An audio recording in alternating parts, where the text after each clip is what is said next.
friends. A warm welcome to the Wellness Inspired Podcast, the place where you can find inspiration, motivation, and empowerment in the pursuit of a wellness lifestyle. I'm your host, Sherry Davidson, and I'm here with my co-host, co-worker, trail runner, sidekick, and generator of many smiles, Finn. And if you're new to the podcast, Finn is my terrier mix rescue dog. He's been a huge part of my life since 2012, so I thought it made sense to make him part of this. So today we are going to continue where we left off in the last episode, episode 23, Wellness Running Adventure, Faroe Islands. In the last episode, I talked about why we humans love to travel, how traveling benefits our wellness, why I love to travel and how it benefits my wellness, and a little history of the Faroe Islands, and I introduced the Atjan Wild Islands Trail Race. In this episode, I want to continue to share my experience of the Wellness Running Adventure and the Atjan Festival. After, I will take you on a tour of Torshavn, food culture, and nightlife. And I'll wrap the journey up with a transformation, as well as I'll answer some questions I've been asked after my trip, like, what was my favorite part? Would I do it again? And what's next? And you don't have to be a runner to enjoy these episodes. There is so much more here. In the end, I hope you discover why you travel. I hope it inspires you to seek out more of those experiences so you can live an optimal wellness. All right, let's do this.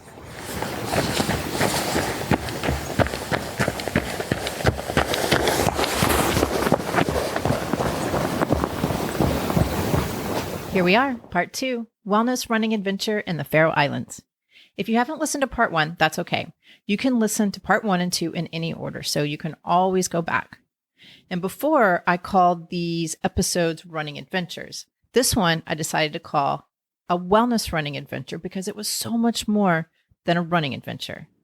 Although my running adventures are always part of my self-care routine, but this trip fulfilled me in so many ways. And also, I found an article by the Global Wellness Institute a week after I got back. And the article was called Trend, the Explosion of Fitness Meets Nature and Wellness Festivals. And guess what? The Atjan Festival was one of 2 festivals listed. And that's exactly what this festival was. Running, music, healthy food. They had a vegetarian food truck that served breakfast, lunch, and dinner, spectacular immersion in nature, and diverse communal experiences. So, wellness running adventure it is. Well, let's jump into the Atjan Wild Islands Trail Festival in the Faroe Islands. One last thing before we jump in. Please forgive my pronunciation of Faroese words. I give it my best, but it's not a phonetic language. And if I don't hear someone say it, I say it as it's written, and I know that is incorrect, but it's the best I got. It's very similar to Icelandic and other Nordic languages. And I remember being at the Trail Festival and the closing ceremony, the closing party that we had, they had some fun games. And one of the games was a contest between 3 people. And they had to pronounce a Faroese word. Yeah, I couldn't have done it. I could not have done it. It is a very difficult language, but if you're interested in learning Faroese, you can learn it free online, and I will put that link in the show note if you want to try on some Faroese. Okay, let's jump in. This trip was a very special trip to me, and I think part of what made this trip so special was how long I've been dreaming and planning it. You know, when you invest time dreaming, researching, planning, and patiently waiting, it's a very satisfying and rewarding experience when it plays out, especially when everything aligns. And that's what this trip did. Everything aligned. You know, I started planning a running adventure to the Faroe Islands in January of 2019. The plan changed to a running adventure in Iceland. I was disappointed, but really, could I complain? A running adventure in Iceland sounded just as cool. So October of 2019, I flew to Reykjavik. I took a domestic flight to Ísafjord, a town northwest of Reykjavik, and I jumped on a sailboat named the Arctica with Inga Fanny and her crew. The plan was to sail in and out of the fjords at the nature reserve for the weekend run. Unfortunately, I got plantar fasciitis, an insertional Achilles tendonitis 1 week before I left.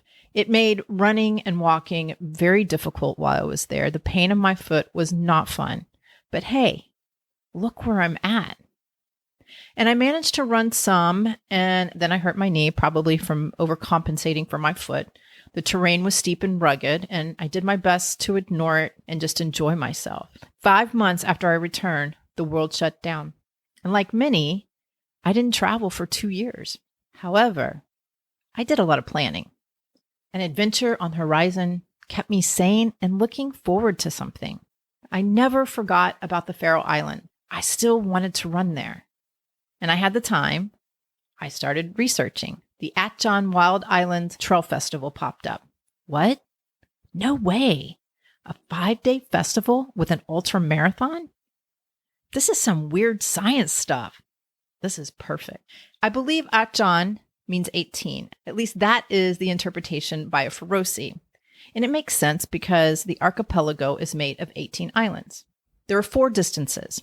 The ultra at 55 kilometers, the marathon at 42 kilometers, and the half marathon at 23 kilometers and a 10K. I really wanted the ultra distance, the 55K, because 50Ks have been my jam for the past few years. However, I was a little intimidated by the landscape and the weather. The landscape in the Faroe Islands is dramatic, steep, rocky, massive. The weather can change quickly, and the chances of wind and rain are high on any day, and intense fog can drop in quickly too. And it was the fog I was most nervous about.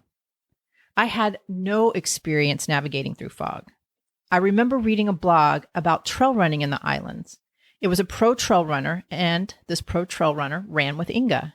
And the awesome Inga I ran with in Iceland, he talked about how the intense fog dropped in and Inga navigated them to safety. Well, this made me a little nervous. I was not going to have Inga out there running with me.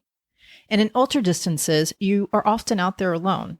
You pass people, people pass you. You have an aid station or a couple of aid stations, depends on the race.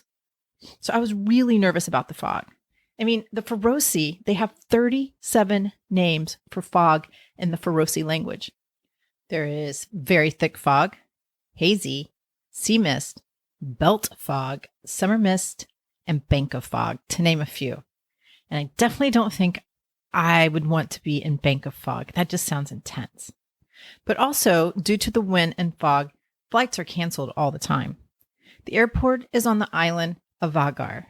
The plane has to fly between 2 mountains to land there. It's an incredible sight. 1 minute, you see nothing but the North Atlantic Sea out of the plane window. The next minute, there are massive mountains approaching from both sides. As we began our descent through the fjord, it was surreal. I have flown over mountains, but never between them. And I can see how this would be difficult to navigate in wind and fog, especially strong wind. So after a long consideration, I decided to sign up for their most popular distance, the 23K. The race director, Theo, said if I wanted to change distances, I could always move to the ultra. But I ended up staying, and I am so glad I did. The Atjan Wild Island Trail Race was by far the most challenging race I have ever done. Also, the most beautiful. I did the 23K. It ended up being more, but who's counting, right? According to my watch, it was almost 16 miles with a total elevation gain of 4,200 feet. We started in Saxon, at the foothills on the water. This is a spot northwest of Tórshavn.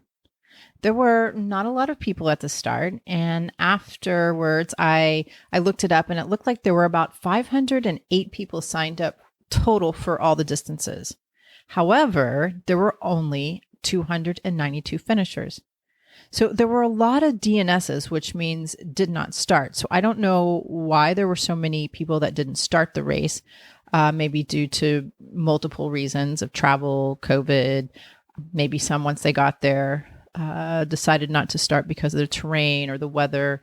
But there were 216 people that didn't start. There were 8 RTDs listed. And I'm not sure what RTD means, but I'm going to assume that maybe that is DNFs, which means did not finish, but I'm not sure about that. During the race, I was wondering what would happen if you wanted to or had to stop. In my distance, once you started, it seemed like there was no going back. If you did decide to stop, you could have turned around and gone back to the start, but nobody would be there. And it was pretty much in the middle of nowhere. So there were no Ubers, there were no taxis to take you back to town. So I assumed you just had to keep moving forward. The RTDs, or if they did not finish, were all running the longer race, the marathon and the ultra marathon. So maybe they had more assistance at checkpoints and aid stations. We did have mountain rescuers on the mountain checking on us and guiding us through more difficult terrain. And they were super nice guys. So anyway, back to the race. We got lucky with the weather. It rained 7 months out of the year in the Faroe Islands, and we had a 38% chance of being a wet day. The summers are short, cold, windy, and the winters are long, very cold, and extremely windy. The wind can be anywhere from 0 to 35 miles per hour. And like I said, the fog can be intense. So the day of the race, we had no rain, gentle winds with some gusts at the peaks of the mountains. There was some fog in the morning, but dissipated before my distance started. The day before and a couple of days after, the fog was dense, especially at the top of the mountain. Like I said, we got lucky. We started the race at sea level, surrounded by surreal, massive mountains. The music playing made it a spiritual and numinous moment. The start line was minimal, just a banner on the ground that said, Atjan Wild Island Festival. A gunshot started the race, and we took off. The terrain was steep, wet, muddy, and rugged. Some trails, but mostly we ran rogue, following pink flags. Rogue running is when there are no trails. You just pick a line and run. And in this case, we followed the pink flags. The first 2.5 to 3 miles, they were great. It was wet and marshy, a little difficult to run on. When you stepped, you didn't know if your foot was going to hit a rock or if you were going to sink 10 inches, but very doable. And I was making good time, super excited. And then we took a turn and started going up. The climbing began. I slowly moved up the steep terrain. It was beautiful and peaceful. I used my brakes to take it all in. I could see people, but we were all spread out and up and up. There was no running. I tried to hike fast, but it was just too steep. There was a lot of climbing and traversing on the rough terrain, but the view always took your breath away. When I could, I stopped, take pictures, but they don't really reflect the wildness and grandness of the place. At one point, traversing the mountain, my foot lost traction in the mud. I slipped and started sliding down the mountain. And at that moment, I thought I would keep going. I thought, this is how it all ends. I'm just going to slide right off the islands into the North Atlantic Ocean. But luckily, it was a great place to fall. Thank you, gray men that live under the rocks. I guess I have a good heart. Faroe fables, legends, and myths, and I'll talk more about that later. But that was not the scariest moment. It was climbing the mountain ridges. There were no mistakes to be made. My fears were loose rock and tripping on my trekking poles. I needed my hands to climb the rocks. At this point, I had to have a conversation with myself. You can do this. Don't look down. Don't overthink it. Pay attention, be present, and go. And that's what I did. Again, thank you, gray men that live under the rocks. After, we still had a lot of climbing and traversing to do. It felt like it was never going to end.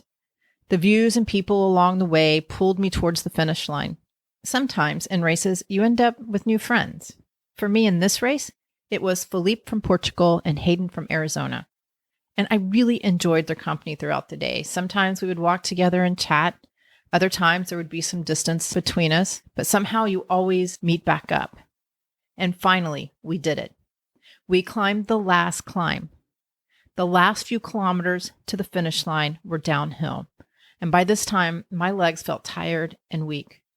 We could see and hear the finish line in the small coastal town of Tjornvik. I know I just butchered that, but the finish line at trail races are very different than road races. They are much smaller, and this finish line was just as small, but the energy there was immense. And I feel what made it so special were the friends that I met leading up to the race were there cheering and calling my name and giving congratulatory hugs. Philippe and his crew Micah from Holland, Jen from Germany, Theo, and the whole race crew were all cheering. I was happy to be done, but I was also happy with my decision to do the 23K. Overall, I had a fantastic experience. I got to run and experience one of the world's most beautiful untouched places, the Faroe Islands. And I met so many new friends along the way. I went back to town, showered. I ate at a local restaurant, Circus. It's Sirkus. It was right down the street from my Airbnb, so it was perfect. There was a finish party at base camp, but I was too tired. And I knew that I would make it to the closing party. So for me, it was time for bed. After the race, I continued to explore what the Faroe Islands had to offer. I have to admit, I was very sore and my toes were numb, but I had to keep moving. The city's winding, hilly, narrow roads lead you to amazing people, culture, coffee shops, views, architecture, and Faroese food. There is still so much to explore. I stumbled upon the Torshavn trails in town. It's a 2.7-mile loop trail near downtown Torshavn. I found them walking to the art gallery. The winding dirt paths covered with trees is known as the plantation. However, these trees are not native to the islands. Actually, there are no trees on the islands because they cannot survive the oceanic climate and the strong winds blowing the salt water inland. So timber is very limited on the islands. But back in the day, a Danish guy planted trees for the Faroese people to use the wood to burn in the winter months. But the Faroese people, they didn't do that. And today, they still stand and are used by the locals as a park. And the trails led me to the National Gallery of the Faroe Islands, where I learned more about the Faroese culture. The first room I entered was the Ocean Room. And on the plaque, this is what it read. The 18 islands are surrounded by the turbulent, boundless ocean. While the ocean is large, deep, and dangerous, it is also the Faroe Islands' largest source of income and employment. On one hand, the ocean is captivating, beautiful, and vast. On the other, it is fierce and powerful. The duality of the oceans means it both gives and takes, a rich local resource and a place of loss. In every Faroese family, there is a fisherman, and everyone has the tragic experience of losing a relative to the ocean. The room was filled with paintings depicting different expressions of the ocean. I love this. They have gratitude and great respect for the ocean and nature, something we've lost in the States. Food is so readily available, and we are so disconnected from the source that we've lost gratitude and respect. Real food, anyway. And then there's food you don't want to know where it came from, like processed foods. But that's a whole nother episode, so let's go back to the Faroe Islands. The Faroe Islands symbol is the yellow marsh marigold. And they have traditions, chain dancing, pilot whale hunting, and the Christian faith. And here are the rocks and stones, the Faroe fables, legends, and myths, tells of the hidden people, gray-haired elves, trolls, and hags. They have hidden lives under the rocks, and that's why you have to ask before sitting on a large rock, just in case it is inhabited by supernatural beings. Trolls are mischievous and love to party. And it is said that if you are bad, they will pull you under the rocks to live forever. And I don't remember why, but you're not supposed to say hook, fire, knife, or smoke. And I can't remember why. I tried to find it online, but I couldn't find it. But you're not supposed to say hook, fire, knife, or smoke, because I think they pull you under the rocks to live with them. But maybe one day I will come across that again. There are two famous stone pillars off the Faroe Islands. You always see them in pictures, and they are said to be the giant and the hag. Legend tells how the giants in Iceland were envious of the Faroe Islands and decided they wanted to steal the archipelago and attach it to their land. So the giant and the hag were sent to the Faroe Islands to pull them back with a rope towards Iceland. The giant and the hag spent all night trying to get the islands together, but they didn't make it. The sun started to rise. They tried to run away, but were not quick enough, so they turned into stone and have since been stuck on the north coast of the island. And this was the end of our race. I could see the two stone pillars as we descended to the finish line. It's quite beautiful. Historically, in the Faroe Islands, it is always imperative and important to utilize local resources, both land and ocean.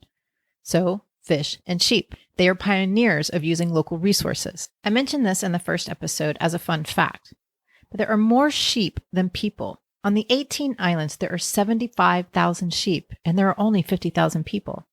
Therefore, there is a long history of wool and knitting in the islands. In fact, I went to a retail shop, and when I walked in, the owner was sitting there knitting, and she knitted most of the things that were for sale in her shop. So I thought that was really, really cool. And I would have bought something, but being in Houston, Texas, probably wasn't going to use it very often, but her merchandise was really beautiful. So another cool area in the Faroe Islands, or Tórshavn, it's the historic district of Tórshavn. It dates back to the Viking Age. It is also known for its colorful painted houses with turf roofs or grass roofs. It feels ancient and magical. Many of the restaurants I visited were in these iconic buildings, but more on that and the food culture coming up. There's a lighthouse that you can see from the historic district, and it is located on Skansen. It's Skansin, and it's an area that sits by the harbor and bus terminal in Tórshavn. There is a historic fortress that still remains. It was built in the 16th century to protect against pirate raids of the town. The fortress was rebuilt over the years, and in World War II, the fort served Britain as a military base. There are still guns from World War II there. And next to the war relics is the lighthouse, towering over the fortress, pointing the way to the capital. The buses are free there. So one day, I hopped on one and rode around the city, just for fun, see where it would take me. I also went on an adventure to get wine. You can't buy alcohol at the local stores. They have one store where you can buy alcohol, and it's not centrally located. I decided to walk there, and it was quite a journey. And I'm not sure why they do this. The Faroese love their alcohol. I thought maybe they are trying to encourage you to go out to the local restaurants and bars, but I'm not sure. Speaking of restaurants and bars, let's get to the best part, food. Who doesn't like experiencing food when you travel? Well, the Faroe Islands didn't disappoint. They actually have an amazing food scene. Their food culture goes back over thousands of years when the Norwegian Vikings settled on the islands. They brought sheep, cattle, and grain crops. Food sources were scarce on the island. There were birds, limited vegetation in the valleys, and fish and whales in the fjords. Survival was difficult. They learned to preserve what they caught, and the method they used was an aging and fermenting process. They don't use this process much anymore due to modern day technology, but the memory is not lost. The ancient technique did not sound appetizing to me. This experience was available. I read a few menus when I was there, but fermented whale blubber did not sound like a good fit for me or appetizing. Anthony Bourdain would have gladly tasted it, but my palate is not that adventurous. So I stuck to the modern cuisine. So there were 3 restaurants on my list to try: Barbara Fish House, Katrina Christensen, and Rocks. The restaurants in Tórshavn open around 5 or 6 o'clock. I learned it's best to make a reservation to the restaurants, and many require it. So I did not get to eat at the Barbara Fish House because they were booked. So if I go back, I'll know what to do. But I was able to make a reservation at Katrina Christensen. Katrina Christensen's is located in the heart of Tórshavn and the historic district. I walked from my Airbnb up a cobblestone street to get to the restaurant. It is Spanish-inspired tapas style done in a Faroese food tradition. This means small plates with all the sea has to offer. The food was excellent, and so was the atmosphere. The cool thing about this place is that they preserved the building, and its history is part of the charm and story. The building dates back to the 18th century. Originally, it was a barbershop, and then it became a general store specializing, and you guessed it, wool socks. Over the years, it expanded, but it was a general store of the Faroe Islands until 2005. And now it's a restaurant called Katrina Christensen. Another cool thing about the building is William Heinesen was born there, and he is the most widely recognized Faroese author. He was a poet, author of novels, short stories, and children's books, composer, and painter. They were very proud of him. He is an icon of Torshavn. In fact, the base camp for the festival was at the theater, and there was a huge statue of him outside. So I got to eat at his home. So what did I eat? Well, I decided to get the Katrina tasting menu. It was 5 courses. So there was a house-baked bread, fried cabbage with a hollandaise sauce. That was super yummy. Salmon tartare, haddock croquettes, and a cream Katrina, which is a creme brulee with pomegranate. Yep, I walked away feeling incredibly full and satisfied. The next night, my big treat was going to Rox, the laid-back sister restaurant of Cox. Rox is a restaurant in the historic part of downtown Torshavn. It keeps the emphasis on best quality Faroe seafood, and I am excited about this culinary experience. In 2019, I made a reservation to Cox, a Michelin star restaurant in the Faroe Islands. Travel plans change, and I had to cancel the reservation. No complaints, like I said earlier. I got the opportunity to run in Iceland, a place just as beautiful as the Faroe Islands. When I planned to go to the Faroe Islands this year, I tried to reserve a table, and I found the restaurant had moved to Greenland for the year, but would be back in 2023. Super bummed. I was looking forward to the whole experience. The chef, Paul Andreas Zika, I know I'm saying that wrong. The chef seems to like remote places for his restaurant. Cox is a small cottage sitting remotely in the mountains, surrounded by the immense beauty of nature. And if I remember correctly, you could not drive directly to the restaurant. There was a meeting point. A car would pick you up and take you to the traditional Faroese house with the turf roof sitting on a lake. What an experience. I'll have to come back for Cox and another run, and that's Cox, Koks, and Rox, Roks. The menu of Rox was presented to me, and there were 2 choices, totally on the rocks and nearly ashore.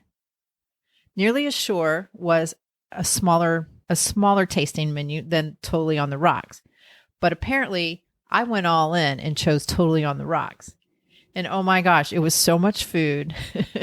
There was house sourdough bread with butter-infused seaweed, crispy cod skin with herb cream, sea urchin, blue mussels in a champagne foam sauce, large shrimp in a Bloody Mary sauce, cod cheek, monkfish pate. It was like ice cream pate, cured trout roe with potato cake, rhubarb and zucchini salad, pan-fried capelin.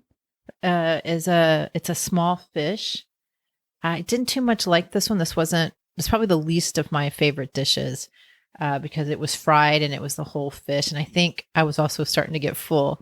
I also had croûte, which is a pastry, and it was filled with salmon. I had pea salad, heart lettuce salad, langoustine bisque, which was like a ceviche, and a langoustine is like a shrimp.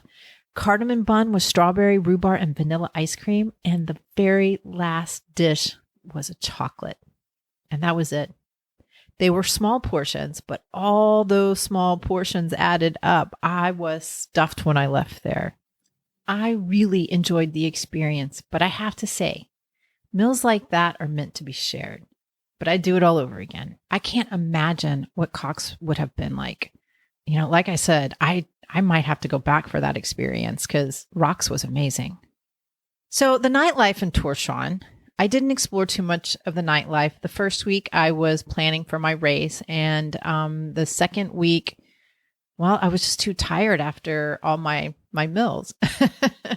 But there were several bars in Torshavn. There were 2 that I went to, and it was the Circus Bar, Cirkus, and there was an Irish pub, Torshavn.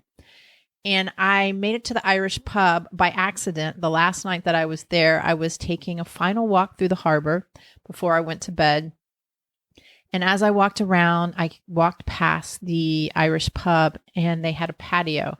And on the patio was a guy that was in the race with me, and then my Airbnb host. They were sitting at the same table talking. So I walked in and I was like, hey, and ended up buying my Airbnb host a beer and talked to him for a little bit. And if you listen to the first episode, I'm sorry, not the first episode, but the part one, you know that he was a very nice gentleman and he was a 70-year-old man, and it was him and his 18-year-old dog, Perla. So it was a very nice way to end my stay in Torshavn. So I stayed there for about 2 beers, and then I left to go to bed because I had an early morning rise to head back home. And that's what I did. And this leads us to the transformation. The transformation was a new me. I felt bigger, not in an arrogant way, in a spiritual way. It gave me perspective and adventure, and it reminded me that the world is much bigger than my little box. It reminded me that nature really is the greatest artist. It's beautiful and powerful. It reminded me that people are different. They have different backgrounds, different beliefs, and we can get along even if we don't speak the same language. This trip also unstuck me. It allowed me to feel progression in my life after the pandemic, and that was a huge relief. I feel relaxed, accomplished, transformed, renewed, and confident. And I am ready to give more to my family, friends, and practice. It is exactly what I needed. I have been back for about a month, and I have been sharing my experience, and people have been very inquisitive. And there have been a couple of questions that have come up a couple of times, so I thought I would answer them here. And the main question that has come up the most is, what was the best part of the trip? And honestly, there were so many great parts: the beauty, the run, the architecture, the people, the landscape, weather, the food. I don't know which one to choose. But I guess if I had to say, the best part was it all aligned. Everything aligned perfectly. And I think the other thing that made this trip so satisfying was how long I had been planning it. And then to watch it unfold and have it all align just couldn't have been any better. So another question I've been asked a couple of times is, would I do it again? I don't know. Would I do the race again? I think so. I would probably try the ultra now that I know what to expect.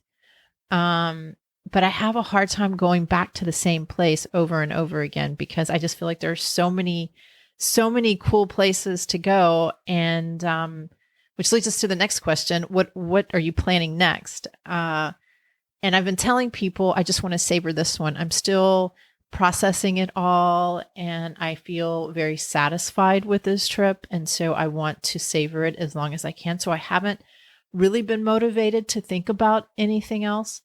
However, before I left on the trip, I told you that I had a lot of time to plan. So I already planned out a few trips. So I don't know which one I'm going to do, but I did learn about another race while I was in the Faroe Islands. Another runner that was there told me that if I liked the Faroe Islands, that I should do this race. And it is by Azora's Trail Run, and it's called the Ultra Blue Island. So it's off the coast of Portugal. Looked it up. I did make it that far, and it looks amazing. So I am thinking about that. But the other trip ideas I want to hike the Kimono Koto Trail in Japan. It is one of 2 pilgrimages. Did I say that right? Pilgrimages on the UNESCO World Heritage Site. The other is the El Camino de Santiago, and I have walked most of the El Camino de Santiago. I've walked 450 miles. However, I did not do the last 100K of the El Camino, and so I need to go back and do the last 100K, which is about 60 miles. And then I need to go to Japan and do the Kimono Koto Trail because I can become a dual pilgrim. Doesn't really mean anything. I just think it sounds really cool. So that's on my list. And my friend Tammy, who's been on the podcast before, she is a travel agent and she does specialized itineraries. And she sent me information on the Bhutan Trail, and it's open for the first time in 60 years. So I think that sounds really cool. So I would love to do that. And I had a trip to Greenland on the list, but the group I was going to go with is not doing it anymore. So I have to figure out another way to get to Greenland. But for now, that's my list. And I will decide what I'm going to do next year, probably after the first of the year. I usually decide after the first of the year what I'm going to do. And it usually will depend on my race schedule. So hopefully I've got some big things planned for racing next year. So we'll see how it all manifests and aligns. I like that word. I like it when things align. Okay, that's it. I hope you enjoyed the journey and thank you for coming along. And I hope you explore what makes you a healthier and happier person because you deserve it and the world needs it.